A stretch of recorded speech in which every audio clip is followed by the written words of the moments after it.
So, the first order of business is a quick synopsis of the case. So, that is James McBride is general manager for the new Ritz-Carlton in Washington, D.C., and is responsible for its grand opening and future profitability. McBride is coming from his last assignment with the company as general manager of the award-winning Ritz-Carlton Kuala Lumpur. For over a century, the Ritz-Carlton name has been associated with wealth, opulence, and unmatched service. Started in the late 1900s by Swiss shepherd Caesar Ritz, the hotels became world famous for providing personalized service to wealthy clientele. Over the century that followed, the business changed ownership and varying numbers of locations, all the while maintaining its credo of service and motto, "We are ladies and gentlemen serving ladies and gentlemen." By the end of 2000, they were owned by Marriott International and operated as a wholly owned subsidiary. They owned 3 hotels and operated 35 others around the world under the Ritz-Carlton name, and as the management company for property owners and investment groups. One of their key investment groups, Millennium Partners, was the owner of the Washington, D.C. property. Ritz-Carlton was responsible for management of over $700 million of Millennium's holdings in other markets. Millennium uses the Ritz competitor Four Seasons for property management as well. McBride is faced with some new pressures from Brian Collins, president of Millennium Hospitality Partners, regarding the style, staffing, opening, and operation of the new Washington, D.C. facility. Because of the economic clout Millennium has with Ritz-Carlton, McBride is questioning the continued use of time-tested methods and traditions used to open a new hotel in light of Collins' desires. All right, so that's the synopsis. Anything you want to add to that? No, that nailed about everything I've read. Okay. So what is the issue that they're grappling with? It seems like their approach to it's how, as a management company, they're attempting to manage the property without shutting the owner out, but still allowing the owner to have some say in it. But the owner is trying to make recommendations or directions that could be in conflict with how the management company wants to run, with how Ritz wants to do it. That's kind of the impression I'm getting thus far. Okay. What are some of the hints that you got from the case as to why there's a conflict between what Ritz wants to do and what Millennium wants them to do? Well, money is always an issue, and if they're not getting the money they wanted to get, that they're going to immediately blame the management company who they've left in charge. So that would be a quick hint as to a problem. And I know I read somewhere that the overall margin was down. Where did I read Yeah, that? I think there's always, just in general in business, this conflict between um, cutting costs or maintaining profitability while still maintaining a certain level of customer service. And it was kind of interesting because I was reading something with, like, in the airline industry, Uh-huh. where Virgin Atlantic is super, super popular with their customers, but they're not profitable. I think some of the stuff that they do, more space on the more space with airline seats, or seats that fold down into beds and things like that. The customers love it because they have space, but there's fewer seats that you can sell on an airplane with it. So Which I see basically helps that them as hit break even, but not generate a profit. right. Whereas there are airlines like, I think it was Southwest and JetBlue, that are real popular with their customers, but they're also profitable. So they've been able to find that balance between profitability and customer service, whereas if you go too far overboard and in the way of customer service, you can lose that profitability. Right.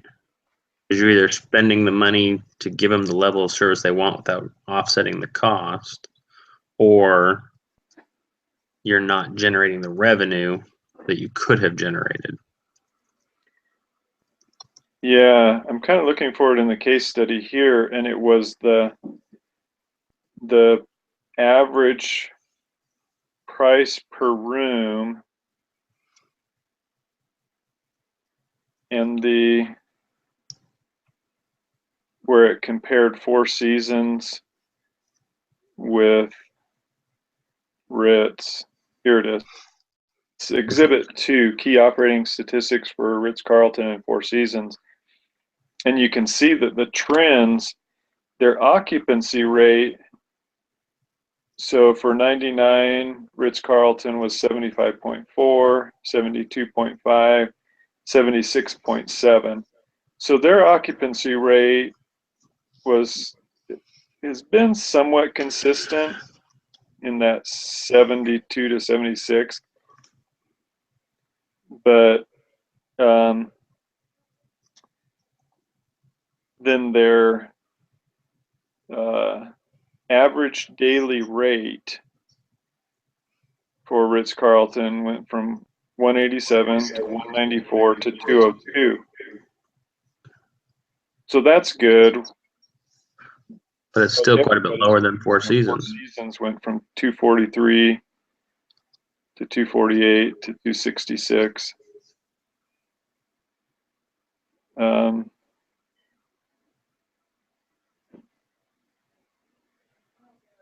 And then their revenue per available room is, doing pretty good too. So, but it's not any great jumps, and maybe it's just kind of keeping up with labor costs and other expenses.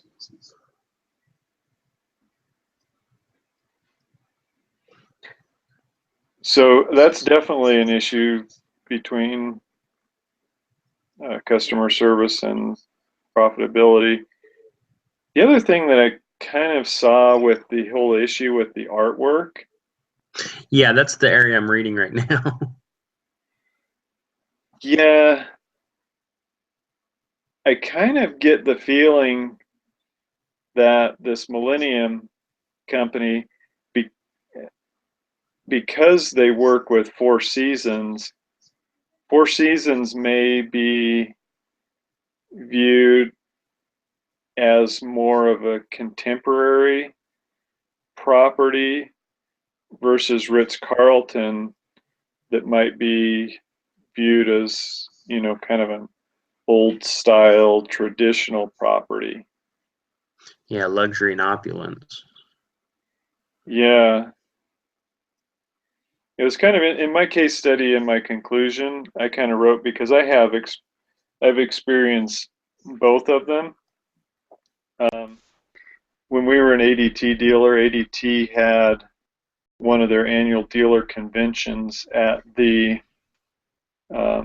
Ritz-Carlton, Laguna Niguel, down off of Newport Beach, Dana Point, down in that area. Right. And I mean, it was just a fantastic property right on the ocean, and they had their golf tournament there with the golf course and everything. Our kids went down and stayed with us a couple of nights down there, and they had like a little baby tiger that the kids got to pet. Oh my goodness. And it was just like, it was just an amazing experience for the kids. And I mean, the bed was the most comfortable bed I've ever slept in my life.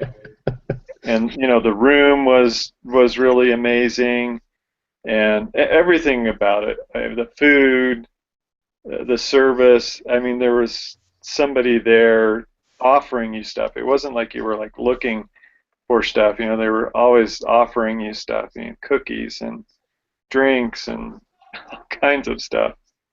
And this was a Ritz. Yeah, and then you know the other experience was with the Four Seasons in Santa Barbara, and because when we got engaged, my wife and I got engaged. We got engaged. I was living in Santa Barbara, and so we got engaged on the beach, basically in front of the Ritz, not the Ritz, the Four Seasons Biltmore there in Santa Barbara.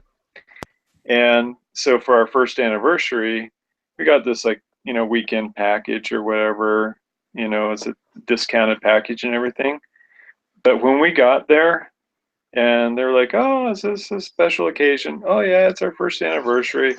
You know, we brought our frozen wedding cake top and everything. Yeah, that was nasty. I didn't eat ours. We each had a bite. It wasn't bad. No, But ours was but heavy. when they found out about that, instead of you know the the cheap room without an ocean view and everything, they put us in this cottage that I'm guessing was, you know, I think we for the discount I think we probably paid like 250 a night or something like that. They put us in this cottage that was I'm guessing probably like $1,200 a night. I mean, it was Oh. had a living room and a fireplace and a bedroom and this huge private patio and everything and they brought us like this breakfast in bed, enough food for like 10 people, waffles and pancakes and strawberries and uh, melon, everything you could imagine, eggs and hash browns and bacon and sausage and ham. I mean, it's like they're like just brought all this stuff and it's like, you know, that's really, you know, that level of opulence and service. So I kind of think one good thing having just a couple of big players in this you know, luxury, um, opulent hospitality side of the industry is I think it's really good for them to be competing against each other. You know, who can outdo each other in the level of service that they give. Yeah, I mean that would create a better experience for the customer, but it kind of seems like from a financial standpoint, you got to be careful. I mean, in your case of the upgrade, the room was obviously vacant, and that's why they were willing to do it. But had Yeah, somebody showed up the next morning and wanted that room and was willing to pay $1,200, then you got to deal with that. And, I mean, there's what they spent on that meal for you that you didn't have to pay for. That kills profit margins real quick. yeah, and I think overall it it, it does enhance loyalty, and so Have you gone back there to stay since then? yeah. I mean, That's we go good. back there for anniversary, not every anniversary, but we've gone back for quite a few. It's kind of funny when you get that kind of treatment, you're kind of hoping for it next time, and when you don't get it, you're kind of like, uh, It's like, bummer, what happened? Because you're almost like, well, they did it before, why aren't they doing it now? But by the same token, it's like, well, I guess they didn't need to do it the first time, so. yeah, but still the service is really good.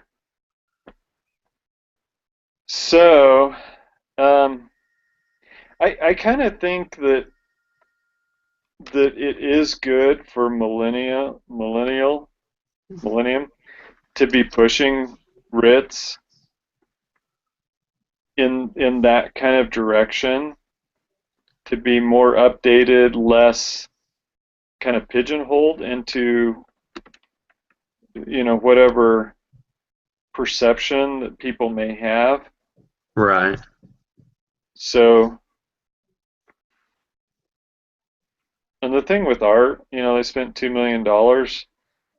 It's probably just going to appreciate in value, so that's not really going to hurt their bottom line. No, I mean your insurance cost to protect in the event of damage would be an expense, but the Yeah. overall appreciation is probably fine. Yeah, bud. Come in. Hang on, Norman. It's time to go. Oh, okay. I'll be a couple more minutes, okay? Okay. Sorry, Norman. I'm getting summoned here shortly, so. Okay. All right. So, Jordy, what do you think what is the Ritz competitive advantage in this case?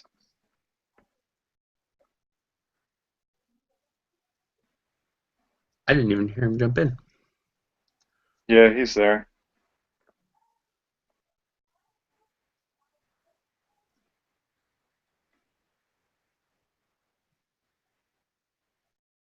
Can you hear him? I can't hear Jordy. I can't hear Jordy at all. No.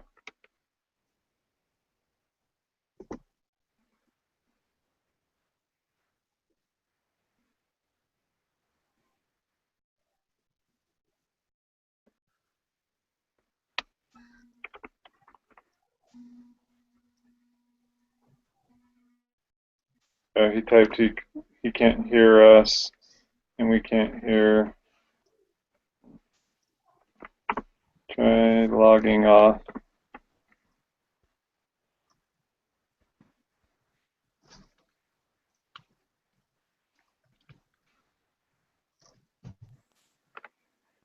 Okay, I'm going to see if he can.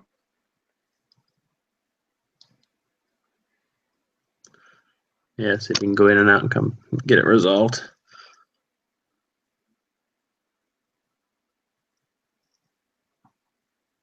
So did you have you read that whole background story and everything already then? Yeah.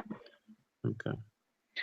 Yeah, one of the things that I brought up that was kind of interesting was that when it came to profitability, the CEO, the president of Ritz, said, let me find his quote here.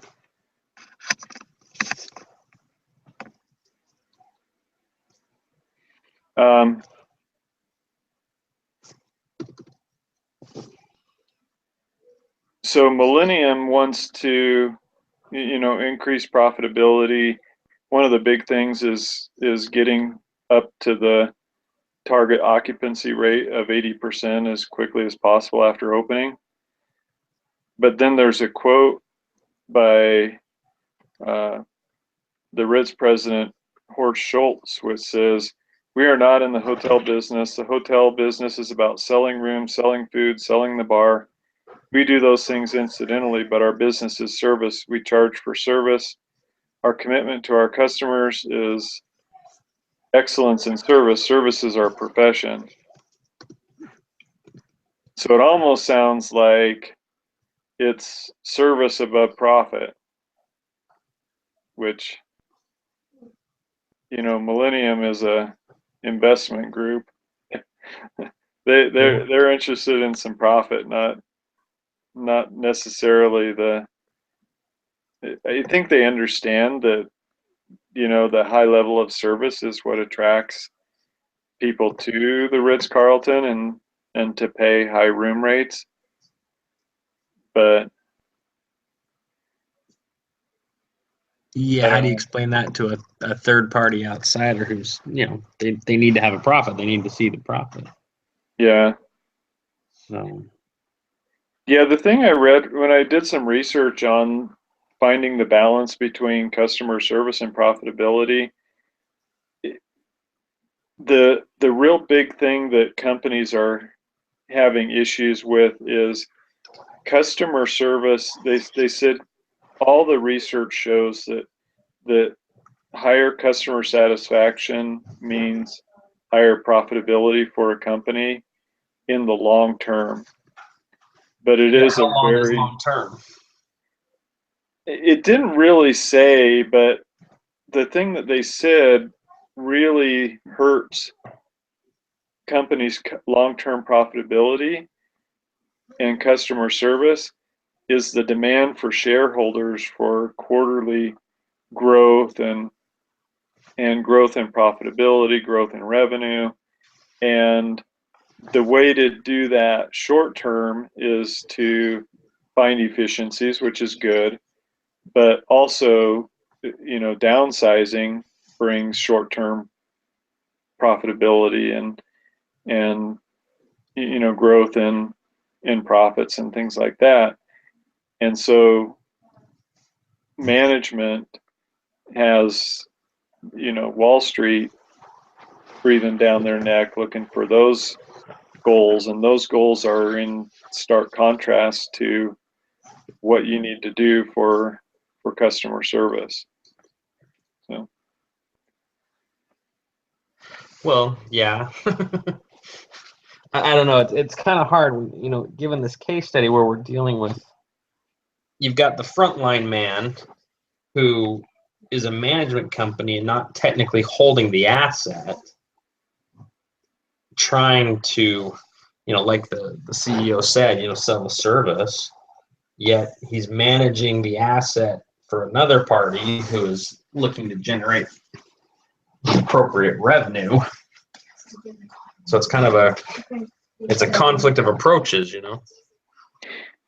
Yeah, that's one thing I identified, was that they really need to clarify the roles, because the Ritz-Carlton management has a responsibility to their company to maintain that reputation and expectation that comes along with that Ritz-Carlton name.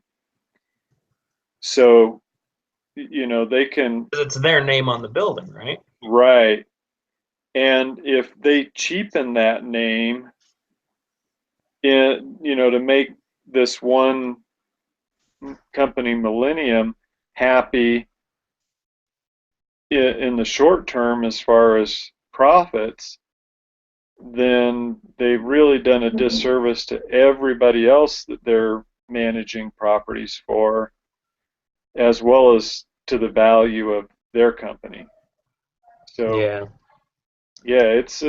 I really think that it's something a little higher up than McBride. I think the Schultz guy needs to sit down with the Collins guy, and they need to talk these issues out about maintaining the level of efficiency. I do think that there can be something workable as far as this particular property and other ones that they open, to where maybe they do expand their initial training period from, say, 7 days to 14 days, right, and maybe bring in a little higher staffing levels initially, so that if they say, well, each housekeeper needs to be able to clean 18 rooms a day once they're up to speed, we'll bring in enough housekeepers initially so that they can do, each housekeeper only has to do maybe 14 rooms a day, but to the Ritz-Carlton standards. But then, they did mention that there was some attrition, so then just let the natural attrition over the next, the first 3 months or whatever, take effect, so that the people that are still there, as they get better and they can go from 14 rooms a day to 16 to 18 a day, then their staffing levels will kind of balance out, and they'll be able to go more quickly to 80% occupancy over maybe just a couple of months, instead of taking like 4 months, or a base level of staffing to get up to speed and be efficient enough to do, the 18 rooms a day that they need to do. Right. So, hey Norman, I got a jet on you. Okay. Jordy, are you up and running now? Jordy, can you hear us? Uh-oh. I was hoping to have somebody for you to talk to before I left. But... all right. I wish you the best of luck. Thanks, Norman. All right. Sorry to run. All right. Have a good week. All right. Thanks. Bye.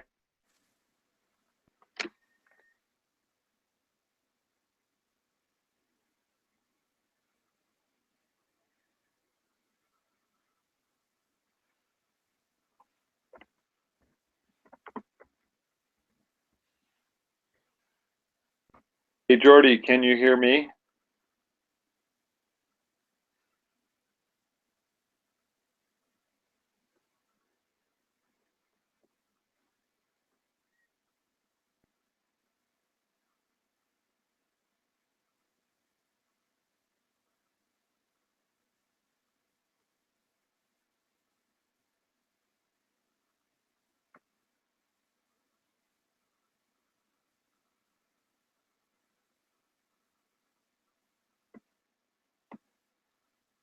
Can you hear me now?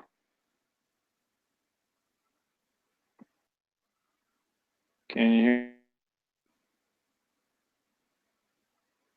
Huh.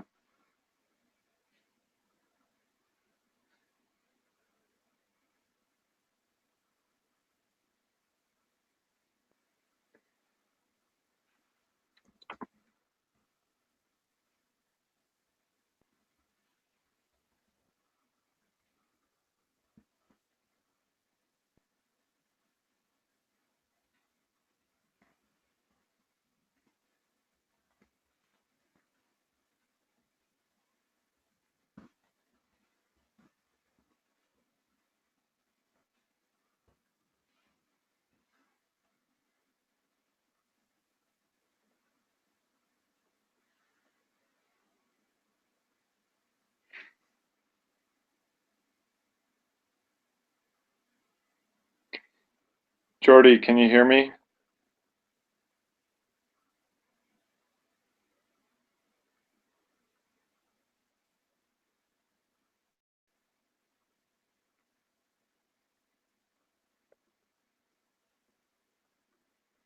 Can you hear anything now?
Hey, Jordy, can you hear me now?